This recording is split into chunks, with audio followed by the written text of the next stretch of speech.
Bolongi bwa solo ya États-Unis na boyokani ya molongo Open Sky bosalami lobby sima na sanza motoba uto Amerika esakolaki yango bikolo tukumisatu na minei bizali na boyokani boye bopesaka nzela ya koyeba soki mampinga songolo mazali kokende bisika songolo pendelo ya bibundeli na yango.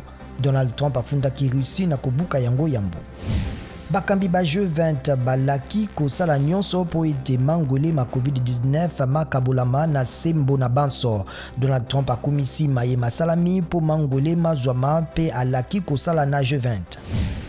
Bana ba Burkina Faso bazali kozela bilembo bya maponami mamokonzi mamboka masalama kilobi loleki. Président Roch Marc Kabore azali moko na baye bazali kowelela bokonzi bayi opposition bapameli Moyibi. Opposant pe ministre ya kala ya finance Mathias Nzon a sakoli moto ya yambo kozala moko na baye bakowelela bokonzi na maponami ya mars 2021 na Congo Brazzaville. Pascal Tsati Mabiala asengi masolo sima na bokutani na ye samedi na président Sassou.